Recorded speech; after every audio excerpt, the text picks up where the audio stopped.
जय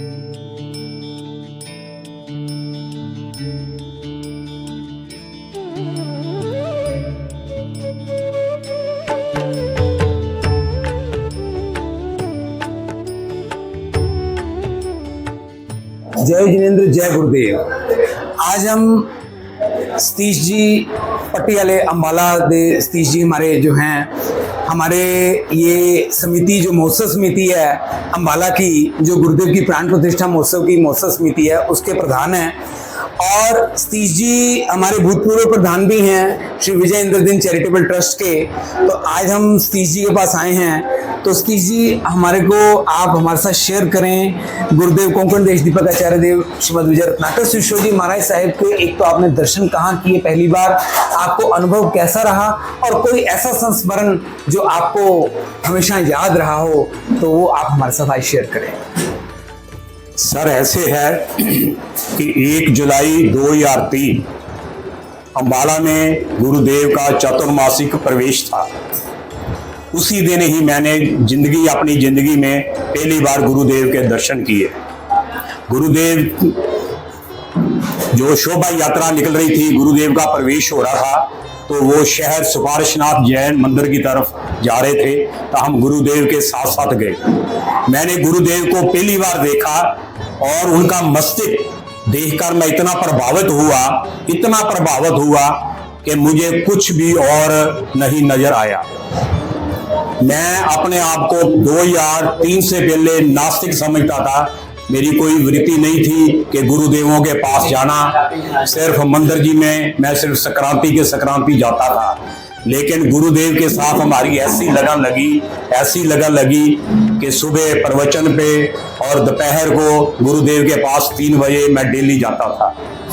गुरुदेव की जो दिनचर्या थी, उनकी जो वृत्ति थी, उससे मैं इतना प्रभावित हुआ कि वाकई यदि कोई गुरु हैं इस युग में तो वो हमारे गच्छाधिपति रत्नाकर सूरी महाराज साहब हैं।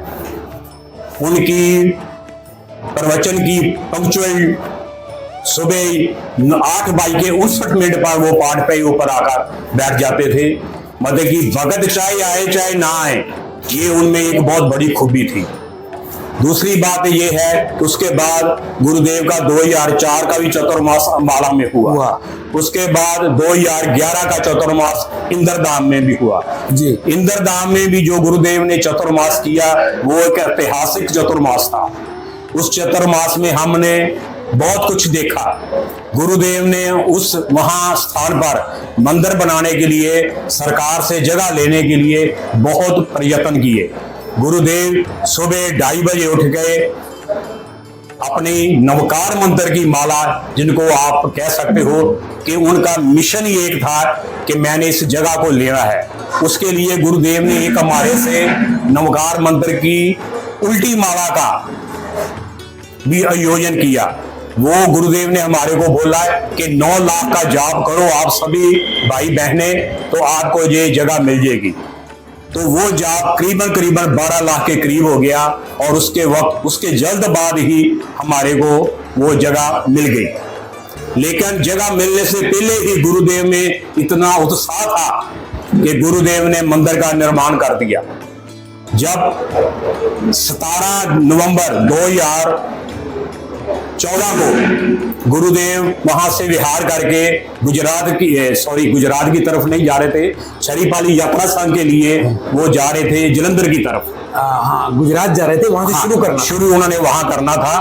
तो गुरुदेव को मैंने कहा, गुरुदेव आप मंदिर बना के जा रहे हो तो इसकी हमारे पास ना तो जगह है, ना ही हमारे पास को गवर्नमेंट ने कोई रजिस्ट्री कराई है।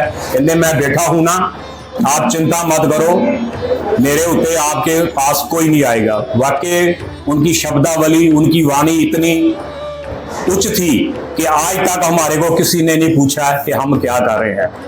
इन बिटवीन भी मेरे साथ गुरुदेवों के साथ कई वारदातें हुई हैं। जब मैंने गुरुदेव के पास दोपहर के टाइम जाना, तो एक दिन मैं शहर उपासना में गुरुदेव के पास गया, तो नीचे एक सीढ़ियों पे बहन बैठी हुई थी। तो मैंने गुरुदेव से पूछा कि उस बहन से पूछा कि आप नीचे क्यों बैठे हो। तो वो कहते मैं गुरुदेव के दर्शन करने गई तो गुरुदेव ने कहा कि आपके साथ कोई भाई है? उसने बोला नहीं। तो वो कहते नीचे चले जाओ, कोई भाई आएगा तो ऊपर होना। मतलब भी उनकी इतनी वृत्ति थी कि अकेली लेडीज को भी अपने पास बैठने नहीं देते थे। इन चीजों से हम बहुत प्रभावित हुए।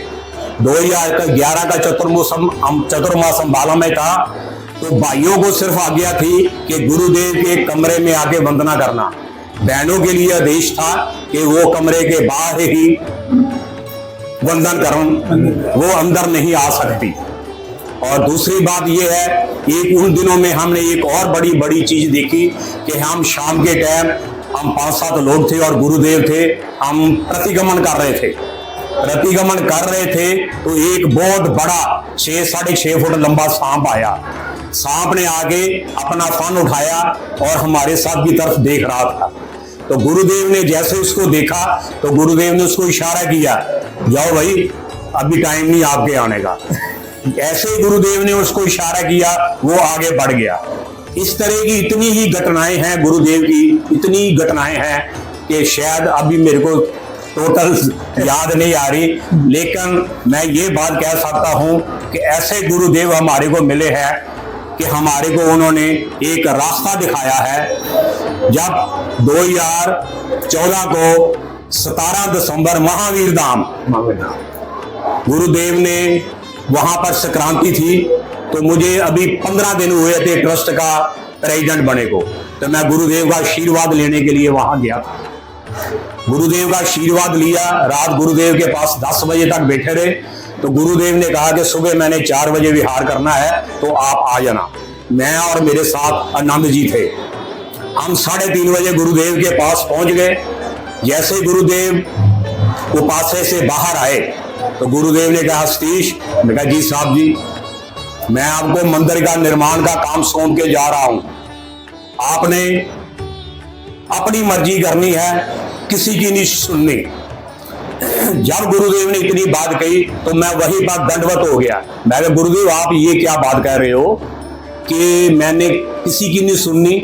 आप मेरे ऊपर बैठे हो तो मैं तो आपके आदेश का पालन करूंगा। बस मैंने आपको कह दिया ना, उठ जमीन से। जैसे आपको पता है कि गुरुदेव थोड़ा सा गड़के से बोलते हैं, तो मैं उठ के खड़ा हो गया। लेकिन उससे एग्जैक्ट 1 हफ्ते बाद जब मुझे मालूम हुआ कि गुरुदेव का काल धर्म हो गया है, तो मेरे मन में ये एकदम विचार आया कि गुरुदेव ने 1 हफ्ता पहले मुझे इशारा कर दिया था कि काम आपने देखना है, किसी से पूछना नहीं, अपनी मर्जी कर रही। तो ऐसे गुरुदेव ने मुझे उस वक्त सुपर आशीर्वाद भी दिया कि मैं तेरे को सुपर आशीर्वाद देता हूं कि आप अपने काम में आगे बढ़ो, परमात्मा और गुरु आपके साथ है। तो आज हमने हमारे सतीश जी, जो हमारी महोत्सव समिति के प्रधान भी हैं और हमारे भूतपूर्व प्रधान भी रहे हैं अम्बाला इंद्रजिन सूर्य समाधि मंदिर के, तो इनके विचार आज हमने सुने हैं और इनके भाव भी हमने आज सुने हैं। तो यह उपक्रम हम धन्यवाद देते हैं हमारे संदेश चैनल का, हम धन्यवाद देते हैं डीडी सूरी चैनल का और उसरा चैनल का, जिनसे यह उपक्रम चल रहा है। आप सभी 1 जुलाई के लिए आमंत्रित हैं। 1 जुलाई को प्राण प्रतिष्ठा महोत्सव गुरुदेव के कर कमलों द्वारा, वर्तमान गच्छाधिपति जी के कर कमलों द्वारा हो रहा है। तो इसलिए आप सभी उस महोत्सव के लिए आमंत्रित हैं।